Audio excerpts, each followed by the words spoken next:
Hello and welcome to another live stream. My name's Rob and we're going to be painting a couple of scenes here in loose watercolours.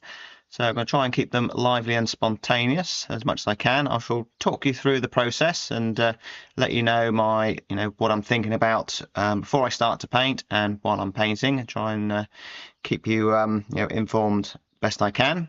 So don't forget to put a comment if you're watching this live. Say hi. Let me know if it's the first time watching my channel or something. But it's always good to know you're here watching. And if you're watching the replay, just say hi anyway. Right, let's get started with this painting. So we're going to start with this first scene. Hello Pam, nice to hear from you. So this is a scene from Cornwall, a beach scene that scenes I'm quite familiar with painting.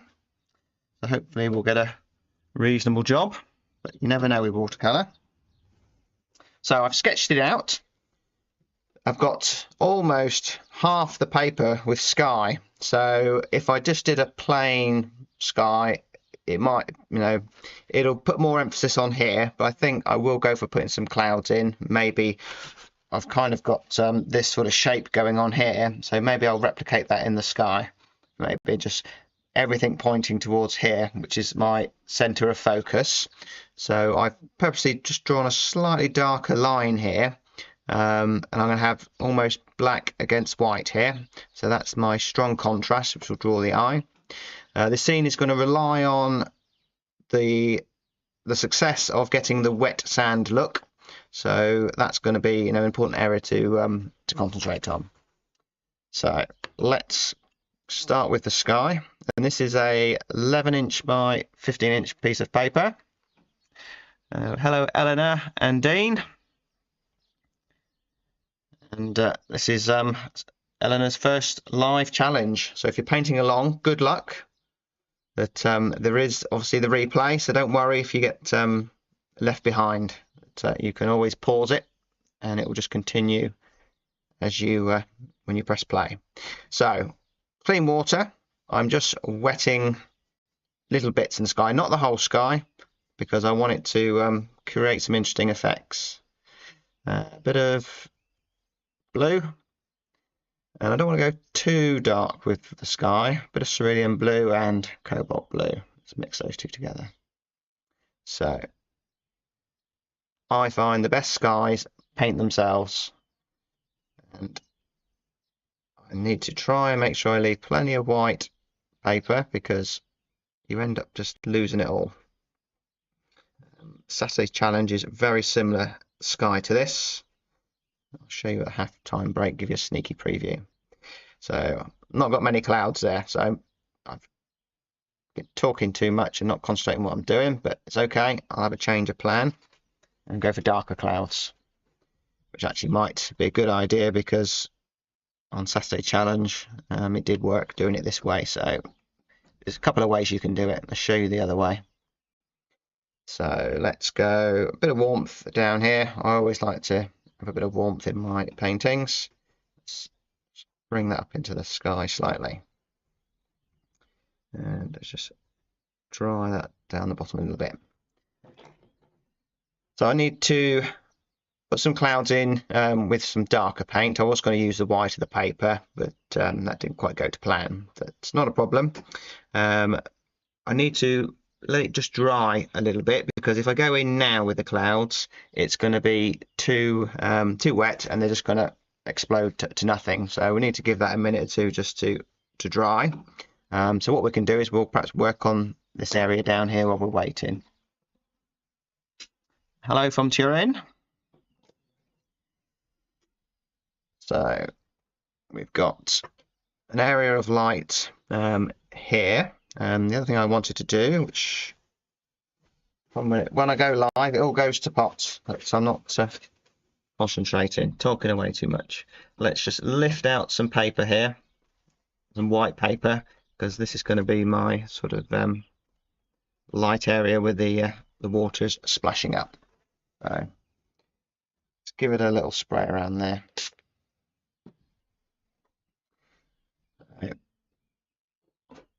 While that's drying a little bit, let's put in some of this area here, but again I need to keep white paper, so just staining the paper slightly here.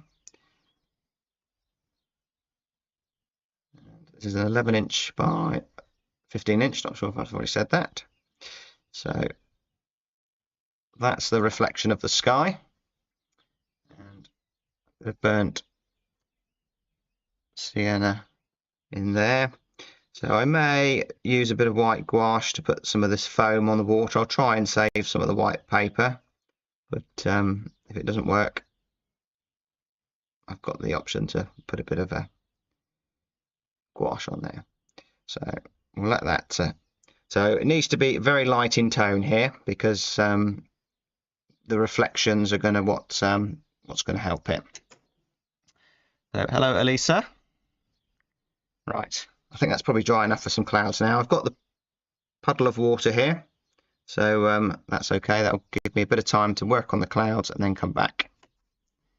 So a bit of purple maybe. Yellow, just grey that off. So need to have not quite so runny water. Thicker paint. So that's just a little bit too dark. And that's the thing with watercolour, you know, you've got to be thinking on your feet all the time. That and if you know you make a mistake that you can't fix, you know, that's it. It's start again. So with these soft floaty clouds, you've got to put them in. It's already started to dry at the top. And just let them paint themselves. Just try and create a little bit of abstraction in these clouds. Use that dry paper maybe for the dry brush at the top there. As they get further down, they get smaller. Let's try and get a bit of colour in that cloud there, a bit darker.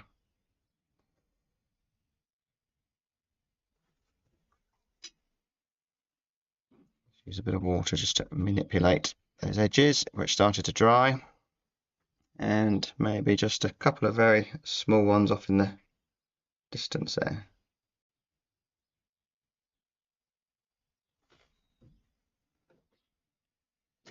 I wanted to try and use the white of the paper to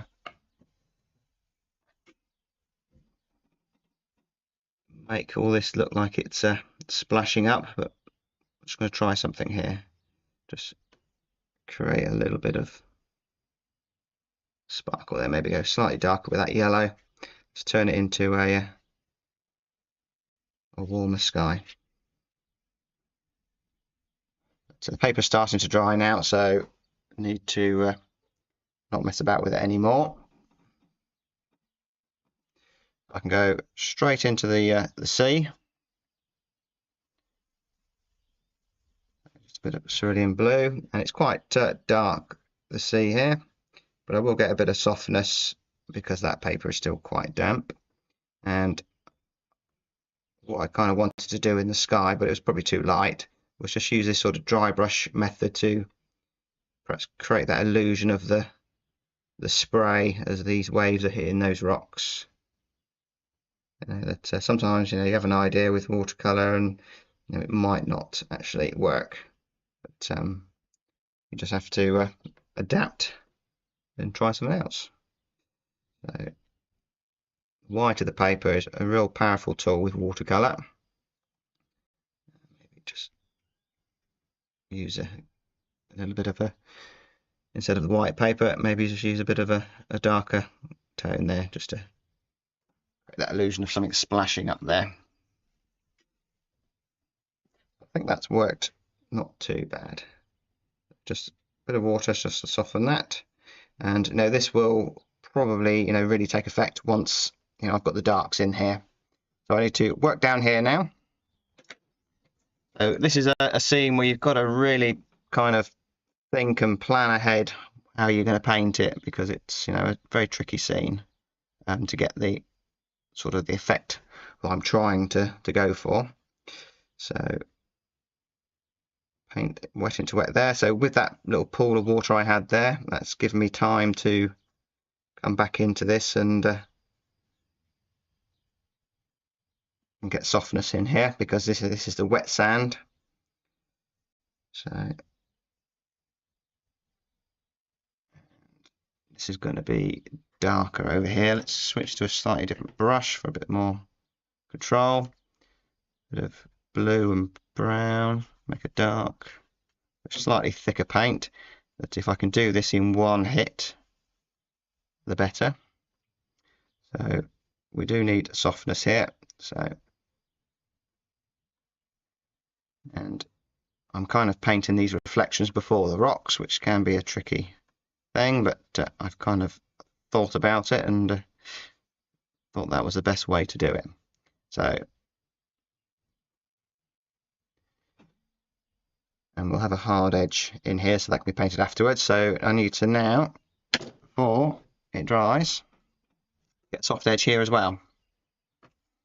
And this is probably one of those scenes that it'll look like a mess, and then you get those darks in and it all just comes together. So there's my soft edge. And keep it soft there, but maybe we'll go for a harder edge here. So a good combination of hard and soft edges. And that's probably a little bit on the bright side, so let's just muddy it off. Use plenty of water here.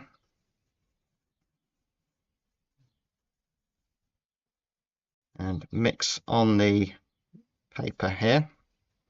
But just need to grey that off a little bit.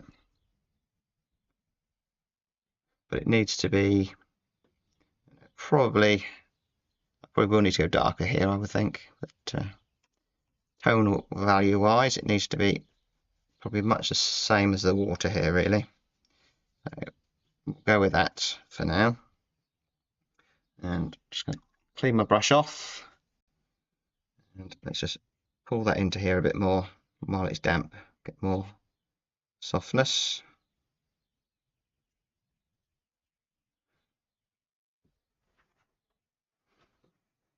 So we'll now let that dry. I shall dry it with a hairdryer.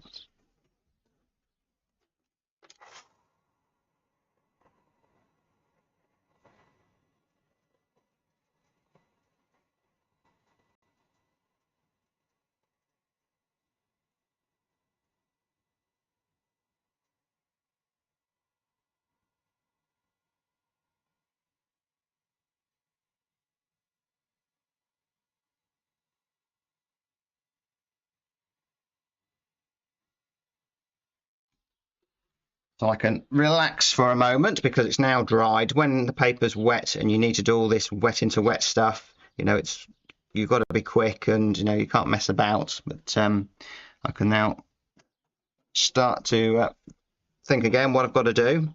That perhaps I'll start with the sea furthest away there. I shall have to try and match that colour there. Which is a bit of cerulean blue across here, and then there's a darker wave as it's kind of turning over. It's kind of got some green in there. There's not a lot of sea to be painting, which is good because I'm not overly keen on painting waves and things, but it's just a dark in there, just enough to let us know it is the sea. Just take a bit of clean water just to soften that. Again, we could use just the white of the paper, that foam in there. But wait till the darks go in, and it'll all hopefully, he says, will come to life. So we'll mix on the paper to make these darks. It'll just make it a bit more interesting.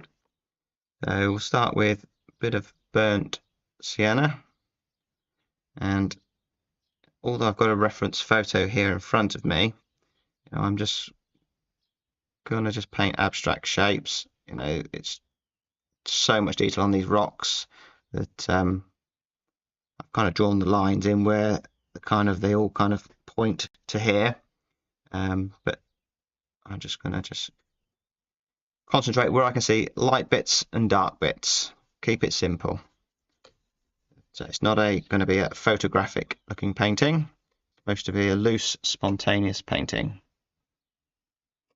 And hello from the Philippines.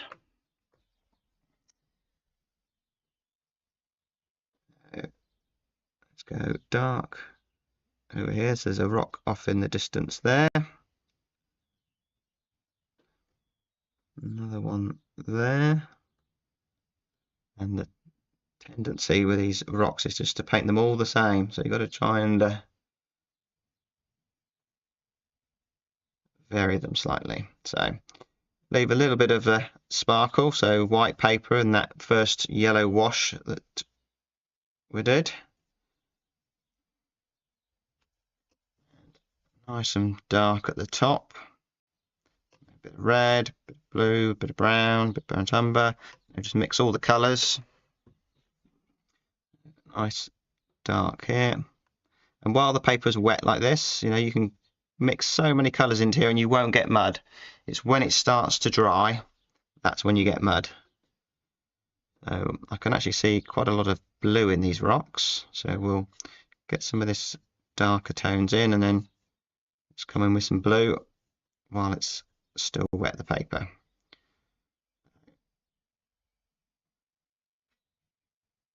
Nice strong paint because there's a lot of water on this part here.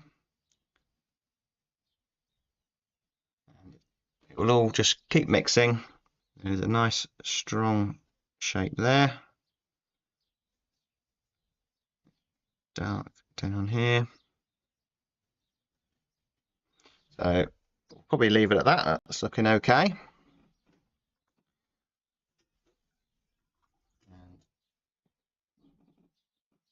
We'll go slightly darker with that reflection. I didn't get it quite dark enough first time round, but it's okay because the paper's dry. We can, while the rocks are wet, connect it up. So this is perhaps the shallow part of the water that's exposing the sand. And this, I think, was it was Cornwall, but I think it was near Helston. I can't remember exactly where the beach was called. It wasn't a beach I'd ever been to before, although I was brought up in Cornwall. So I spent most of the time going to Gwithian or Dreary Beach, Portreath. This is on the other side of the coast. So darker here, maybe suggest a bit of the flow of water. It just shows how important tonal value is. You know, it's not dark enough there, but as soon as I get the tonal value right and get it dark enough, all of a sudden it's going to start looking like reflections. And use a bit of neutral tint for a real dark. Bit of red. I tend not to use neutral tint on its own. I tend to add something with it. Put a dark in here while it's wet. That best to paint all of this wet into wet, because if you wait for it to dry and then start adding on details, they just look stuck on. So a few darks in here.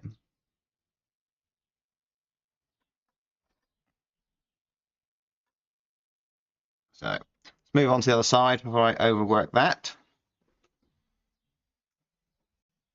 Hello, Win. Nice to have you here joining us live. So it's going okay. I was worried for a little while, but we've got it back. Hola, Francisco. Nice and dark on this other side. So basically repeat what I did over here, but maybe we'll go the other way this time. We'll start with the darker blues. So it's darker on the side here because this is receiving more light, because I suppose this is the vertical and that's horizontal. So let's just put some interesting marks in here. And worry less about detail and more, about just trying to paint it nicely. And when I mean paint it nicely, you know what I mean by that. Just interesting brushwork. That and tonal value. If you get it dark enough down this side, it's going to look like that's a top of a rock there. I can see in the reference there's kind of some warm colours on the top there. So let's start with maybe way too much yellow, and then we'll just desaturate it. Put some of that on there. Maybe a bit of burnt sienna just to unify with the other side. In there. And watercolour, it's designed to be painted, well, the way I paint it and the way I like, it's designed to be painted wet into wet. Lots of letting the watercolour do its own thing. But, obviously there's thousands of ways you can paint watercolour, but for me it's all about these lovely washes and watercolour doing its own thing, and creating a story about the waves crashing on these rocks. And then maybe there's a little pool of water on that rock there, catching a bit of light. A bit lighter, that rock there. See there. If you really load your brush up, so it's full of water, you can get the paper quite wet here. And I'm using Saunders and Waterford 140-pound knot, so it's a good quality paper. So it does take the water very well. But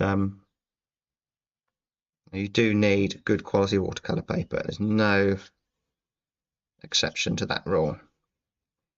So it needs to be darker down here, and then we need some darks in there. So a bit of neutral tint, a bit of burnt sienna, a bit of blue. So really thick paint because it's wet here, so it's going to spread and soften and so on. So thinking again about connection, that it'd be a good idea to paint the detail along here while this is wet, and I can just perhaps give that a little spray, maybe a little bit less than that would have done. Just keeps this area wet, so I can come back to that in a moment.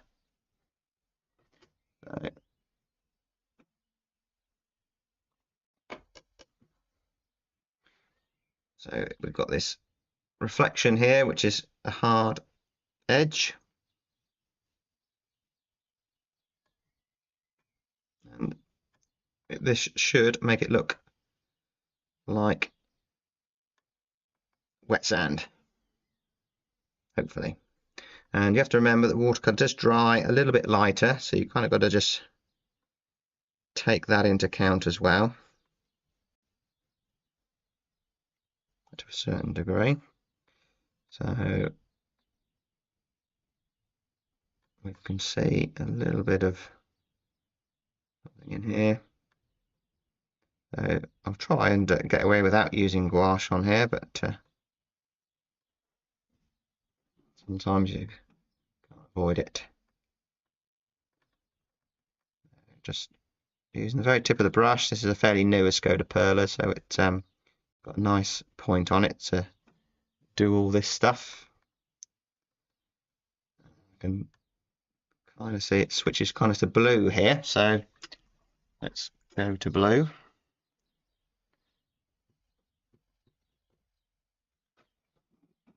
It's not bright blue, it's I just mixed it in with a bit of whatever's left on the palette there.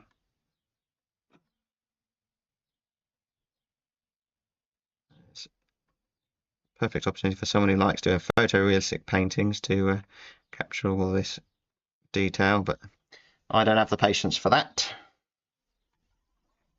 So let's take care of a few edges. So I've just cleaned my brush off, just damp with a bit of water on there. So if I just put some water on here, again, let it paint itself, but not messing about with it too much, because we'll just end up with a mess. Just need to just soften what's there a little bit, and I'll probably use a bit of white gouache to connect some of this up a little bit, just soften some of those edges a little bit.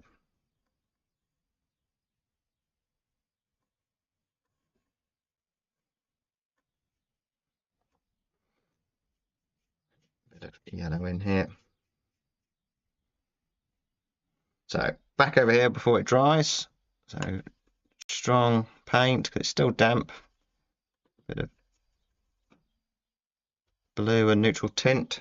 So we've got a nice strong dark in there.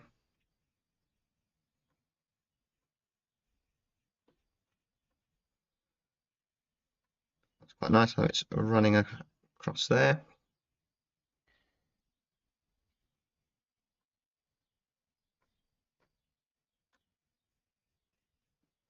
I think we'll maybe just leave that now before it becomes overworked. I've got this rock here. Hello, Diane. And Ez. So 26 people watching at the moment.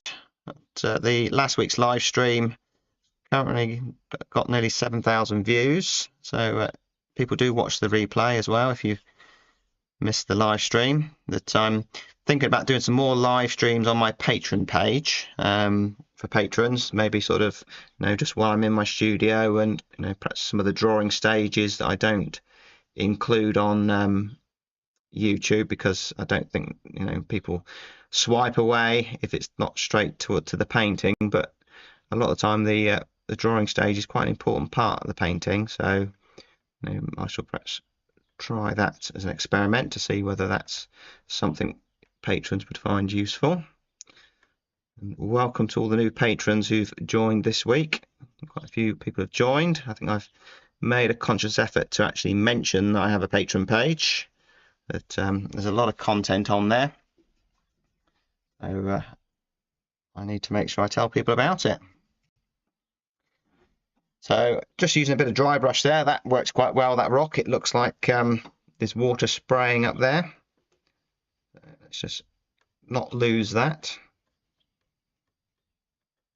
If something works, don't mess about with it too much. And a bit of green.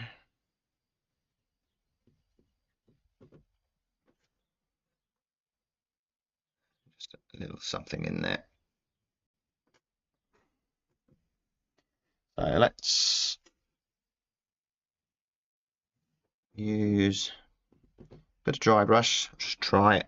It might not work, but let's just try and put a bit of I wanted a spray here coming up. But white paper would be ideal. But maybe I'll use a bit of white gouache in there probably. But let's do a bit of something here. Just a bit of dry brush. It's all what's needed here. So we've got some sand that's been someone's walked across it. They had to climb down a cliff face to get down here, so it wasn't particularly a busy place. That there was fresh sand. So I probably was only one of the few people who've made these marks in here.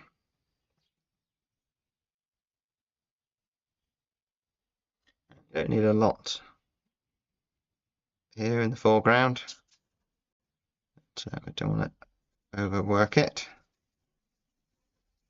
Probably do the job. So let's go for a bit of white gouache. You need to use it straight from the tube for this. Yes, this is the Escoda Perla brush. I've been using a size 14. This is a size 12, this one. I've ordered a size 20 Escoda brush. I think it was Chris, one of our patrons, who got one of those and suggested it would be a good brush to have. So what I do is I edit these videos and put them on Patreon within a few days, hopefully, with some close-ups. So all this stuff that is perhaps more difficult to see, you'll get some close-ups on there if you're on Patreon. And so eventually I do share them onto YouTube as well. I try to cater for everyone, but you know, if you're really serious about your watercolor and you want to watch lots of tutorials, you know, I've got lots on my page. The thing with watercolor, with gouache, it's great for watercolor, using it sparingly, but you know, you do have to use it sparingly. That if you go mad with it and start putting it everywhere, it can end up a bit of a mess. So, but you know, it can really bring your painting to life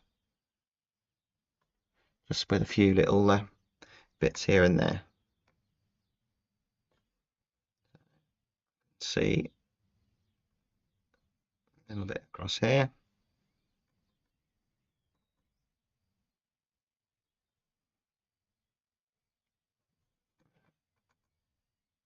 Which is a case of less is more with using gouache here, that you can get carried away and start putting it everywhere, but I think that's probably enough. Stick some seagulls in the sky, and then we'll probably think about calling that one finished. Let's just dry off the rock here, which has a big run back.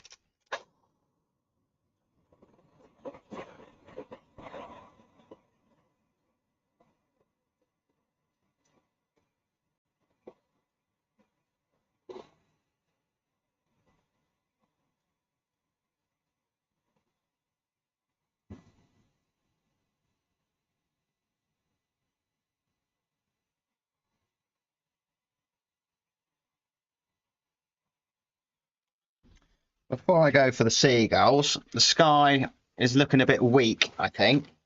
So I'm going to try something. It may or may not work. It might completely wreck the painting, but we'll try something. I'll do it down here as well. I'm just going to wet this area with clean water and then just go in with a slightly stronger paint.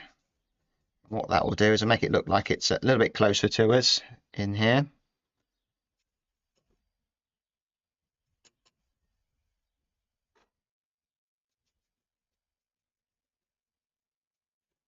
Quite happy with the foreground there. We'll go with that.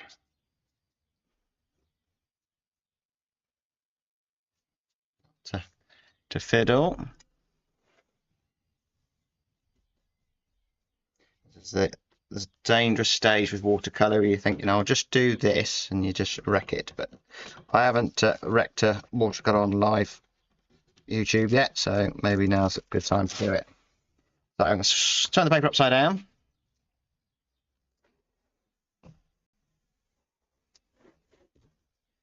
Let's mix what color I want. Maybe we've got a lot of orange on there, so let's go for maybe a purpley blue.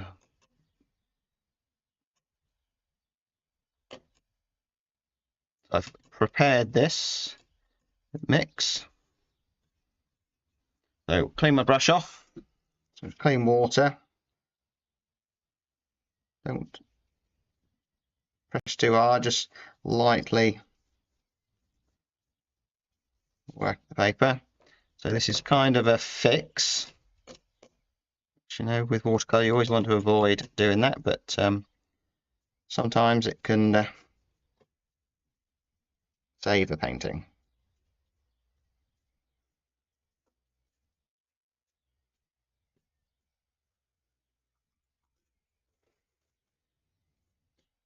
Is anyone looking at their screen upside down, trying to turn their heads? Let's go with that. Whatever it is, we'll call it finished. Let's just dry it off, and then we'll turn it the right way up.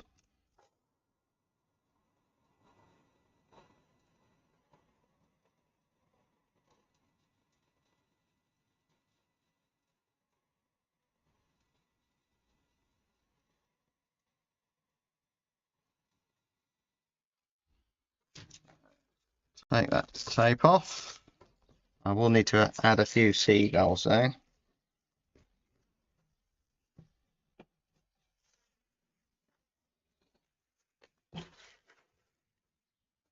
So there we go. I think that works quite well. It basically, by putting a slightly darker up, it makes it look like it's closer to us. It gives it more distance. That was a good fix. Sometimes you get away with it. So we've got a bit of paint there. So stick a seagull there. Maybe a couple. Make it. There we are. Lots of them. Line across the sea. So there we go. We'll call that one done. So we'll start the next one in a moment. I'll just show you a couple of paintings that I've done recently this week. I've done quite a lot of oil painting this week as well. Thanks, Pam and Ez. Let's just move that reference picture out of the way. So this was something I shared on Patreon this week. I really like painting these kind of woodland scenes. That I've done a few of these. That I like using this Pro Art 9A medium sword brush. It's great for just doing all this sort of twiddly stuff and just connecting all this up, you know. And I love the way the watercolor just runs down and connects all these shapes up. That looks like a really difficult painting, but you know, it isn't once you get that confidence to do it. There's a sneaky preview of a Saturday challenge for you. That's what I was aiming to do in the sky on this one, but it didn't quite go that way. But you know, in actual fact, it makes it, you know, quite a sort of a atmospheric scene. So quite happy with that in the end. So the next painting is this one here, which is a canal scene. Yeah, everybody needs a brush like that. The Pro Art brush, they're not expensive. And that's what I quite like about the Escoda brushes as well. They're not overly expensive, so you can, you know, replenish your brushes once the points go. That I've got a new one of these coming, this versatile brush, which is great for doing clouds. It's lost its point a little bit, but still usable for other things. So these are the main brushes I kind of use. That the Escoda Perla, Escoda Ultima. For big washes. I've also got an Isabey brush, very similar to this. It's quite a little bit softer, the Isabey. It's a little bit stiffer. So, but that's all the brushes you need really. You don't need masses of brushes. Right, so I think it's better than a rigger. The pin brush, I think they're called for sign writing. They are. Because it holds so much water. Right, there's that. Let's move me out of the way so I'm not in the way of the palette.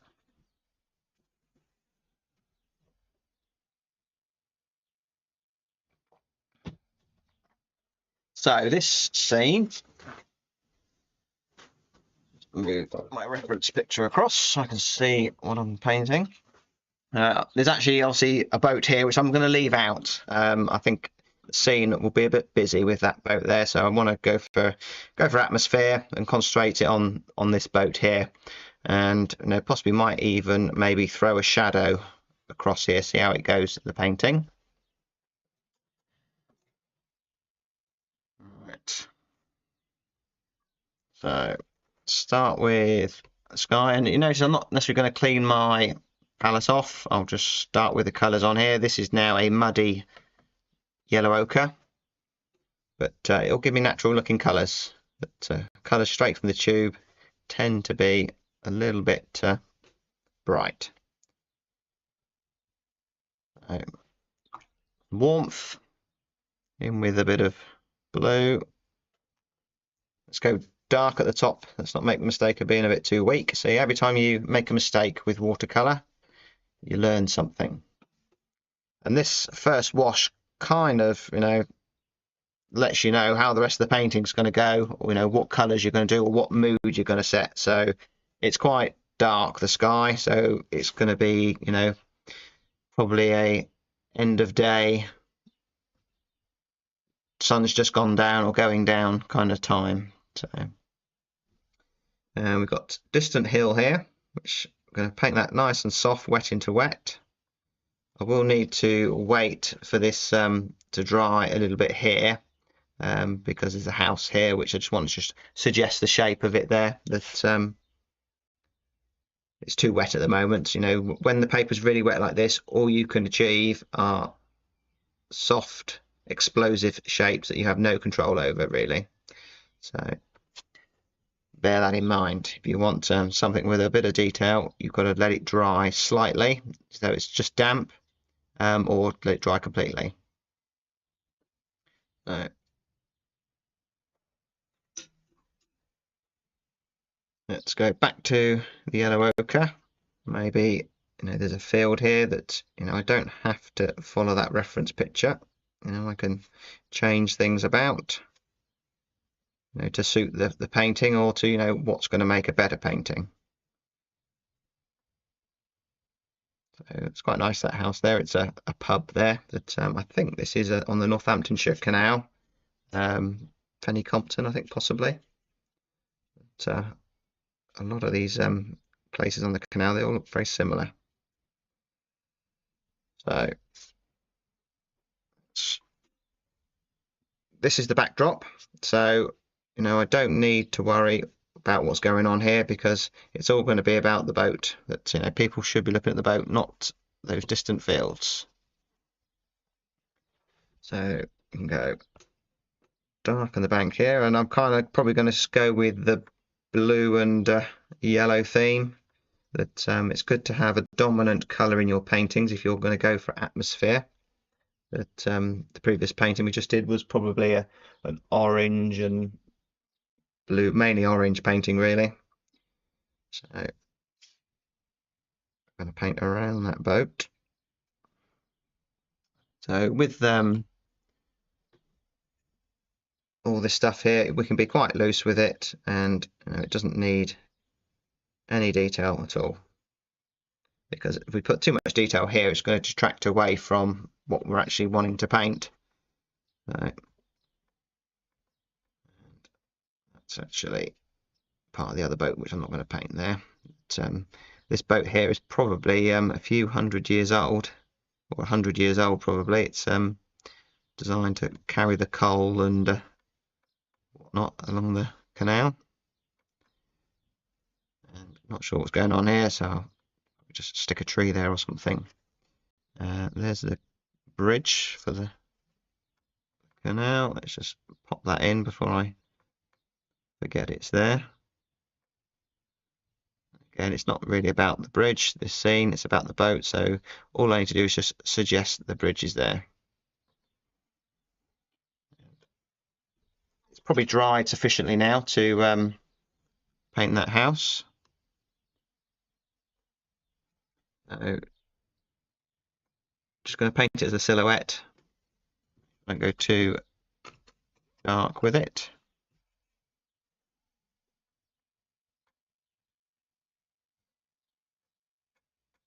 And maybe just leave a bit of a highlight for that rooftop there. It's kind of just suggesting it's something there in the distance.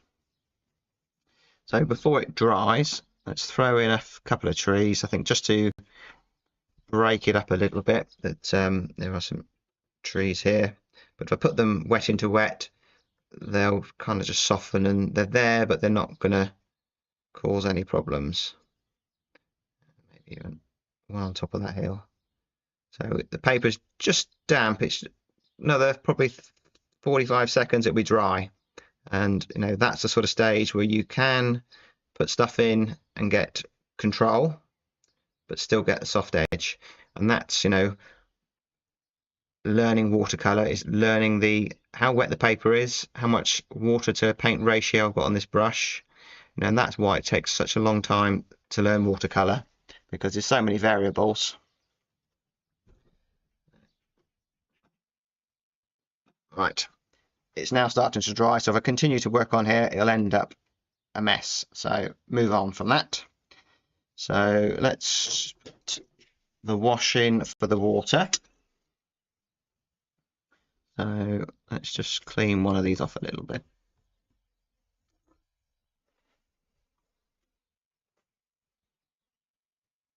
So I've got a workshop this Saturday, which there are places available. But if you go to my website, the link's in the description on this video or on any of my other videos, and you can sign up there. Or if you want to join Patron, there is a workshop tier which represents good value for money, because you get all the content on Patron and access to the workshop, plus access to all the old workshops. So take a look at that. So there's the water. We'll go for painting this tree, and then we'll just let it drop into here and create those reflections at the same time. So this is where I like this Escoda Ultima brush for doing these kind of things. So thick paint. The sky's probably pretty much dry now. And color wise, lots of people also ask, how do I mix that color, or what color am I using? I really don't know.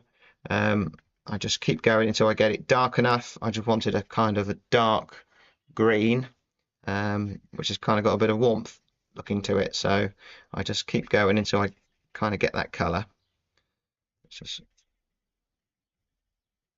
quite like that sort of little hole there. Let's bring the tree over here a little bit. And this is going to add connection to the bank here. So let's just put maybe a little bit darker in there as well. Trees like this, you can just suggest a little bit of detail and then just fill the shape in, and just treat it as a flat shape. I find works best, rather than trying to paint clever trees. So the shadow will be slightly darker, so just kind of the same mix. So this paper hopefully still a little bit damp. Yeah, it's damp enough down here, so it's good. And all I've got to do is just replicate what's going on there.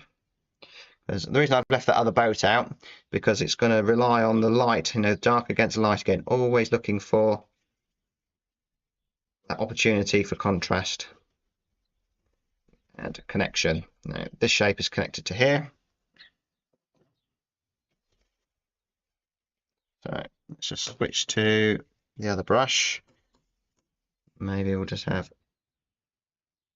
tree there, which will just do something, branch or something, or two, which will just give us opportunity to put something in the water there. It's fine. Don't want to mess about with that too much. So while this is doing its thing, we'll work over here. I'll perhaps just give it a little spray, just for luck. I could, before it dries, just put a bit of a dark in, just along the bank here, just to separate the water and the tree, but not separating it, if you know what I mean. It's damp, so it's going to be soft, but it will just let us know where it separates. But like I say, it's starting to dry, so you've got to be careful. Give it a little spray. So basically, same over this side, really. This was the Escoda size 12. I've been using the Escoda 14 and 12 for most of this. So, and the Ultimo is a size 14. So we've got this path here. Takes us into the painting here. And some green. connection, adding connection here. I'll get a combination of hard and soft edges, because it's dry here and damp there.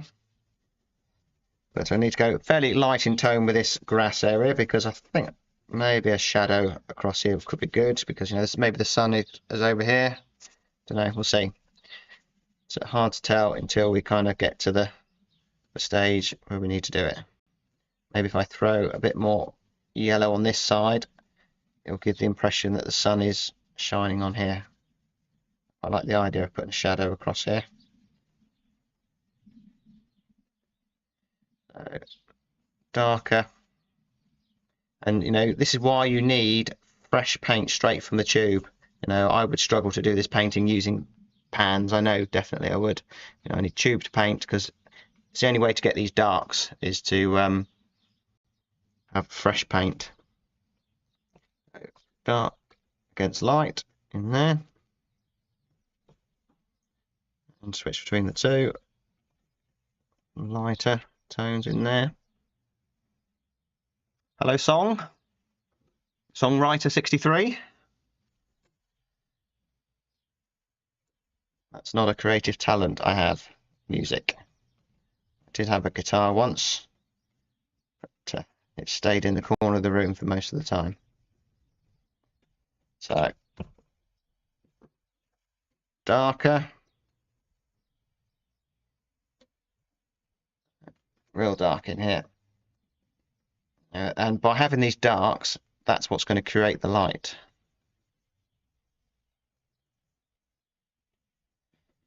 Let's have a go with that brush I was singing its praises. And maybe before this dries, let's put in a couple of branches.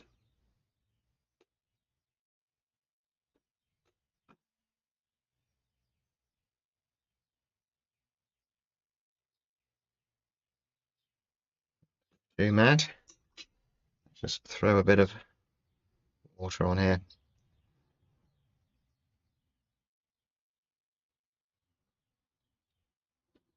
Don't know why I did that. Sometimes I just do stuff and then sometimes it works, sometimes it doesn't, but hopefully I don't regret that. So, same here, just connect up all of this, now some branches.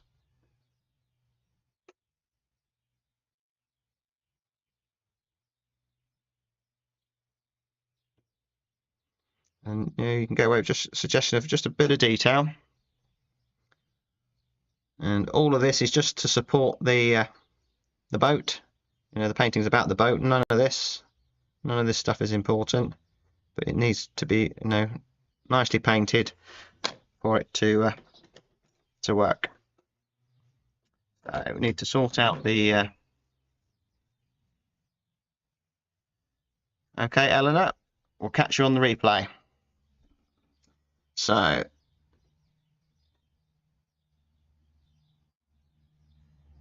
Yes, watercolour is a difficult medium to master, and I'm not sure you ever do master it. It still catches me out. But certainly having a plan will give you a better chance of success. So the dark under the tunnel, that's enough to let you know what it is. Maybe just a suggestion of a bridge there.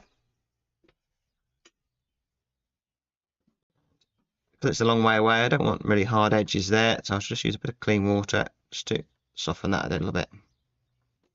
And then in here, just put some water to soften all of that. And just a bit of green in here maybe. The water now is just picking up the colour of whatever's there. Again, it's a long way away, so you can get away with whatever's there. So now the boat.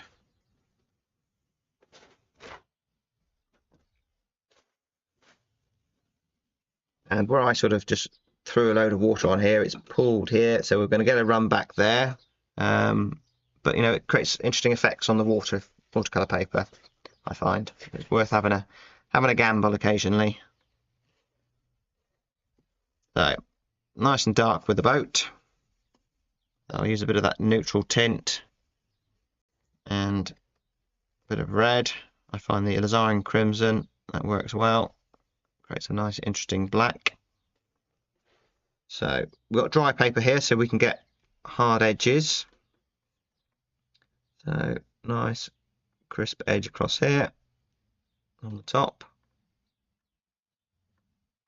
And I'll paint around that light there. And I'll probably throw a bit of white gouache in that just to make it soft. And just a little bit lighter in tone the cover here.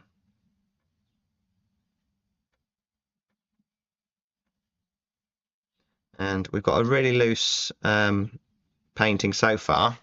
So the last thing we want to do is have this too rigid, too tight. So we need to paint this loose as well.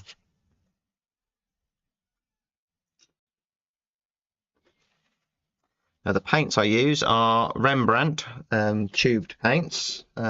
These ones here, which come in a 20mm, and I've also got some Daniel Smith paints as well, which come in 15mm. But I've used all sorts of brands.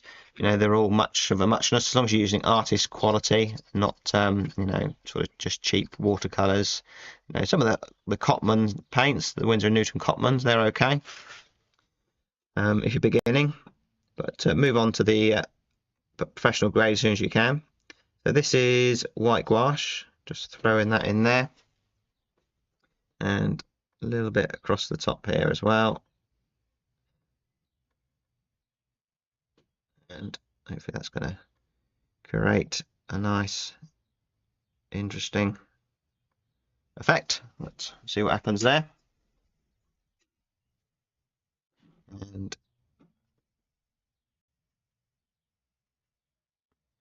hello, Brian. Finally made a live stream. Great.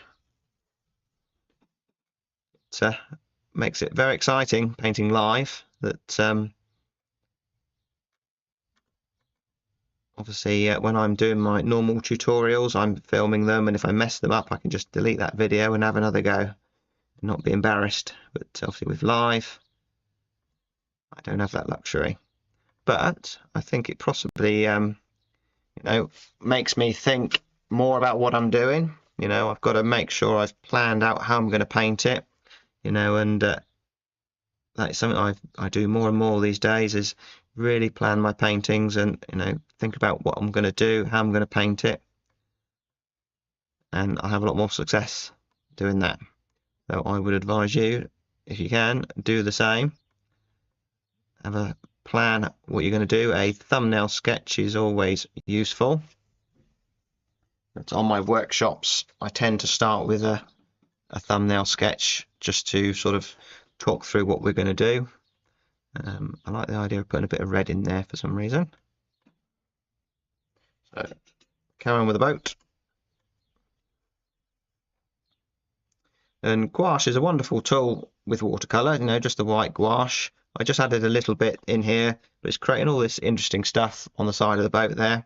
And you just got to let it do its thing, don't fight it. So we've got dark along the boat here. Maybe it's not as dark as that. I want to save the dark for the front of the boat. Maybe leave a little bit of a white highlight along the side there.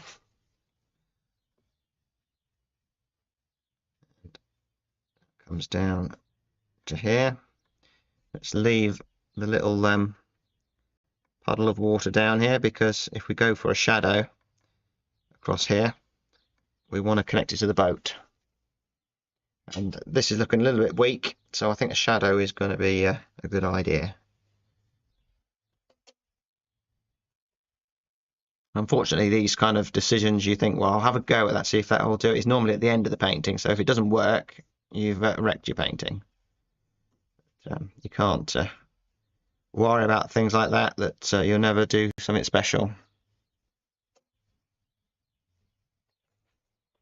So I shall go for putting in the detail on the boat afterwards. So let's let's get the dark in here. I shall perhaps scratch it out with my finger, the rope.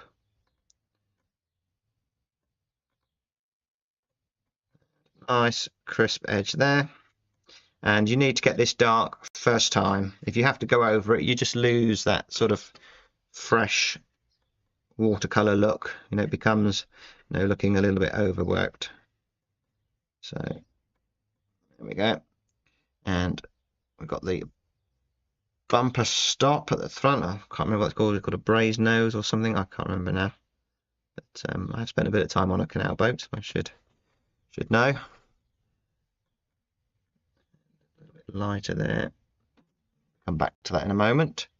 So you need to connect the boat to the water because it's just stuck there at the moment.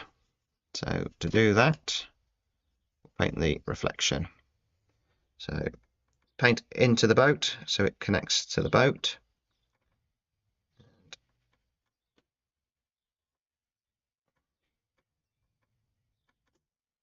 That becomes now part of the water. We'll perhaps put a few ripples. We'll connect to this up, but just need to keep that area of light here. Probably enough. So let's go for the shadow.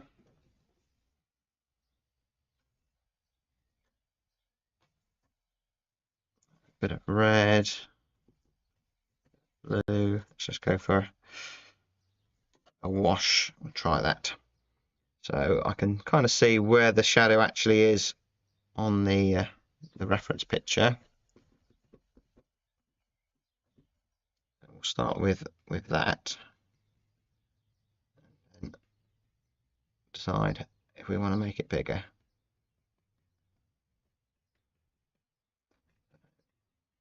Kind of comes to about here. And what if we pulled it across here a bit more?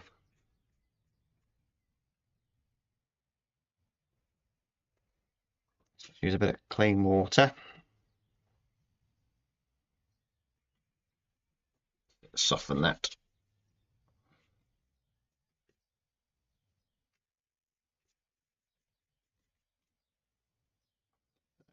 Need to add more connection. So welcome to new people watching live stream for the first time. While this is still damp, we can add connection here.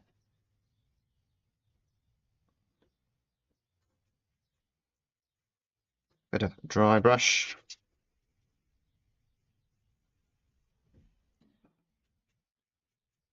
Maybe throw a bit of water on it. If in doubt, throw some water on.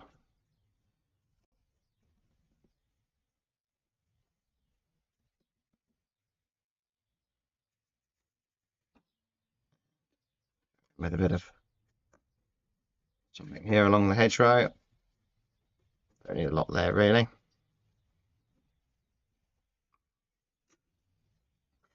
And maybe just a little bit of some stones and stuff on the towpath there.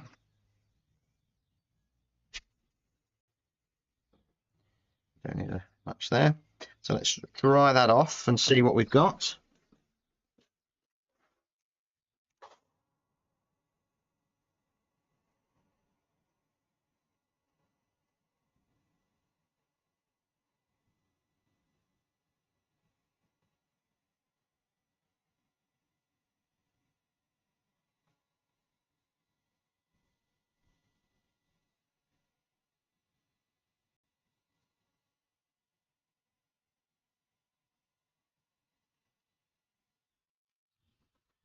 So we just need a bit of colour on that boat now. Some red. Squeeze out a bit of fresh paint because the red that's in the palette is dried. Right. A bit of fresh paint.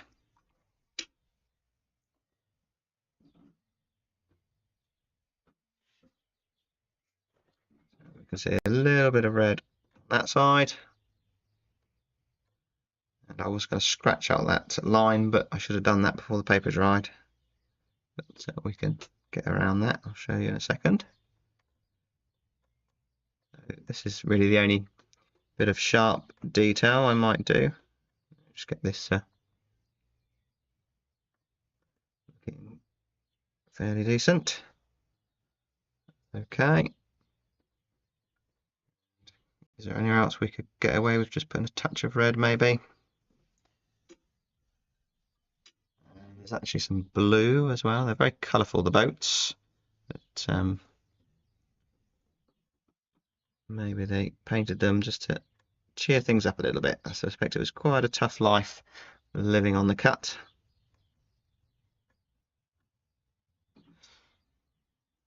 There we go. Let's just mop that up before it causes me a problem. Maybe just darken that over there a little bit. So we've got these ropes which are just stopping the boat from going everywhere. So this one holding that bumper stop at the front.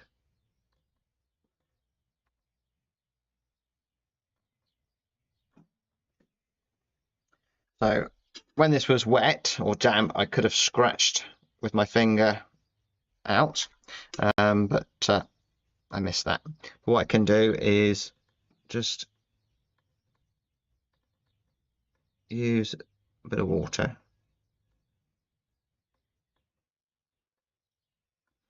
and then I can scratch it out. That's all we need for that. And I think I will use a bit of white gouache straight from the tube just to make that a little bit clearer. Just the odd little touch. Okay, and don't be tempted to start putting it everywhere. They actually lived in this little bit at the back. This would have been full of coal here, but the living quarters would have been in there. I don't think there's any need for figures on this scene. That it's quite nice just as a peaceful canal side scene. Always have to have a little bird.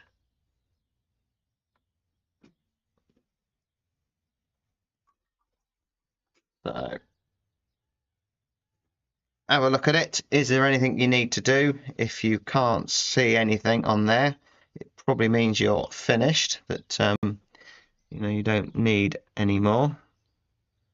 Maybe that dark in there, just to let us know where that tunnel goes.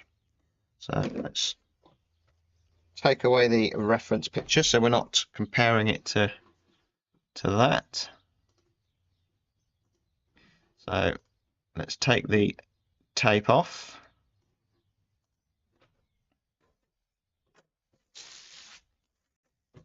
So it's got you know, harmony in it, and it's a green painting. I don't often do green paintings.